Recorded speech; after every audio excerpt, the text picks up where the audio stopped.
Marilah kita simak pelajaran sejarah Indonesia kelas 11. Assalamualaikum warahmatullahi wabarakatuh. Masih dengan Ibu Syifa mengampu pelajaran sejarah Indonesia. Adapun untuk materi yang kita pelajari pada hari ini adalah tentang kolonialisme dan imperialisme di Indonesia. Adapun tujuan pembelajarannya adalah yang pertama, siswa dapat memahami pengertian perbedaan kolonialisme dan imperialisme di Indonesia. Yang kedua, siswa dapat menyebutkan tujuan kolonialisme dan imperialisme di Indonesia. Yang ketiga, siswa dapat menyebutkan latar belakang kolonialisme dan imperialisme di Indonesia. Yang keempat, siswa dapat menyebutkan dampak dari kolonialisme dan imperialisme di Indonesia. Selanjutnya adalah pengertian kolonialisme dan imperialisme di Indonesia. Siapakah di antara kalian yang sering mendengar istilah kolonialisme dan imperialisme? Mungkin ada beberapa di antara kita yang asing dengan istilah keduanya. Baiklah, di sini saya akan membahas pengertian dari kolonialisme dan imperialisme. Yang pertama adalah kolonialisme. Kolonialisme berasal dari kata kolonia dalam bahasa Latin yang artinya tanah pemukiman atau tanah jajahan. Dari kalimat tersebut terdapat 3 kata yaitu koloni, kolonial, dan kolonialisme. Koloni tanah jajahan atau daerah yang dijajah, kemudian kolonial adalah negara-negara yang menjajah, contohnya negara bangsa Eropa, ya, bangsa-bangsa Eropa yang datang ke Indonesia, contohnya Prancis, Belanda, Inggris, Spanyol, Portugis. Dan kolonialisme adalah sifatnya menjajah dan memperluas daerah kekuasaan. Selanjutnya, yang kedua adalah imperialisme. Imperialisme berasal dari kata imperator yang artinya memerintah atau dari kata imperium yang artinya kerajaan besar dengan memiliki daerah jajahan yang amat luas. Selanjutnya adalah tujuan kolonialisme dan imperialisme di Indonesia. Kolonialisme tujuannya untuk menguras sumber-sumber kekayaan daerah koloni, daerah yang dijajah, demi perkembangan industri dan memenuhi kekayaan negara yang melaksanakan politik kolonial tersebut.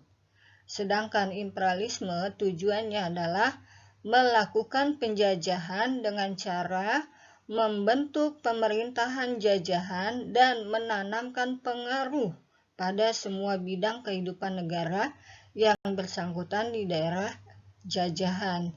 Semua bidang kehidupannya baik politik, sosial, ekonomi, itu ya. Selanjutnya adalah proses masuknya kolonialisme di Indonesia. Proses masuknya berawal dari kedatangannya bangsa Eropa berkenalan dengan penduduk pribumi dengan memperkenalkan diri sebagai pedagang yang ingin melakukan perdagangan di Indonesia. Akan tetapi, lama-kelamaan para pedagang Eropa berhasil menguasai praktik perdagangan Indonesia dan melakukan eksploitasi besar-besaran di Indonesia. Nah, ini tokoh-tokohnya ya, antara lain dari bangsa Portugis ada Bartolomeus Dias dan Vasco da Gama.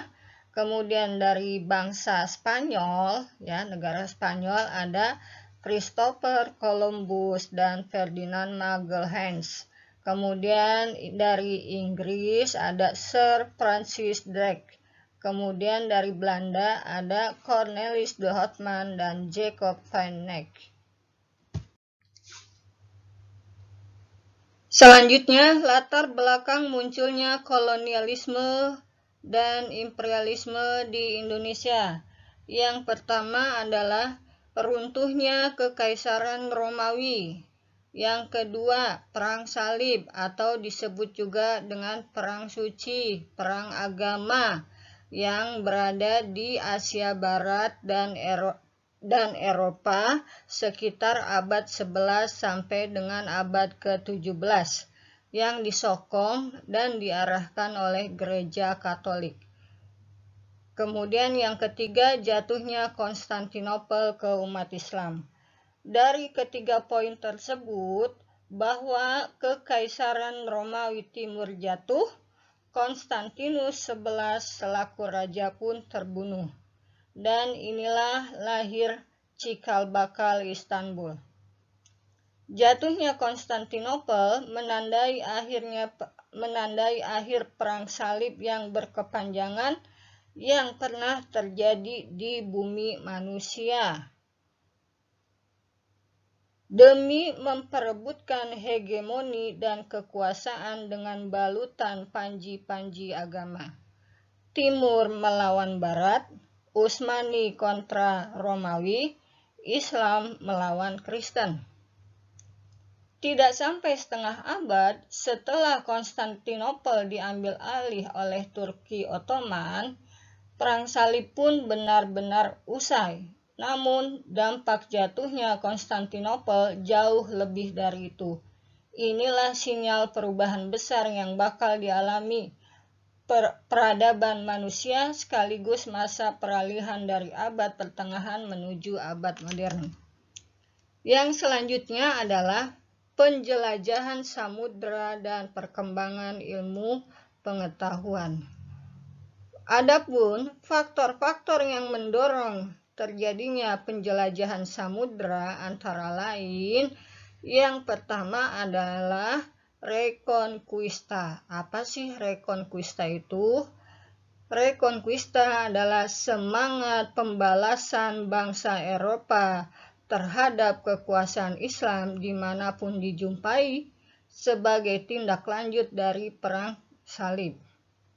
Kemudian faktor yang mendorong lainnya karena adanya goal, glory, dan gospel. Apa sih yang dimaksud dengan goal?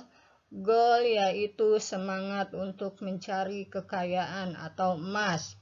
Kemudian glory memperoleh kejayaan negara atau daerah jajahan. Sedangkan gospel yaitu semangat untuk menyebarkan agama Nasrani. Nah, ini perkembangan ilmu pengetahuannya, adanya penemuan baru seperti kompas, teropong, mesin, dan peta yang menggambarkan secara lengkap dan akurat garis pantai. Kemudian, adanya teori heliosentris oleh Kopernikus yang menyatakan pusat tata surya adalah matahari dan bentuk bumi bulat sehingga mendorong orang untuk membuktinya. Nah, itulah latar belakang dari munculnya kolonialisme di Indonesia. Selanjutnya, dampak kolonialisme. Dampak kolonialisme terbagi menjadi dua, dampak positif dan negatif. Dampak positifnya adalah terdapat beberapa bangunan yang merupakan bentuk peninggalan dari negara-negara yang pernah menjajah Indonesia berupa sarana dan prasarana. Kemudian yang kedua, munculnya pemikiran baru mengenai cara menanam tumbuhan yang lebih modern.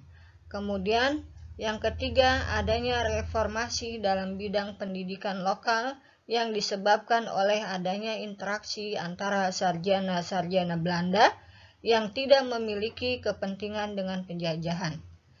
Selanjutnya, dampak negatifnya. 1. Mengakibatkan penderitaan psikis dan kesengsaraan fisik. Kemudian yang kedua, adanya pengambilan hak penduduk Indonesia secara paksa. Kemudian yang ketiga, perampasan kekayaan sumber daya alam, terutama sumber daya yang berupa rempah-rempah. Kemudian yang keempat, munculnya kemerosotan dalam bidang sosial, ekonomi, politik, dan lain-lain. Itulah bagian dari dampak kolonialisme di Indonesia. Baiklah, itu dulu pengantar materi kita pada hari ini. Terima kasih sudah menyimak dengan baik. Semoga yang disampaikan bisa membuka pemahaman kalian. Dalam keadaan seperti ini, jangan pernah lelah untuk belajar. Tetaplah semangat. Oke, sampai jumpa. Wassalamualaikum warahmatullahi wabarakatuh.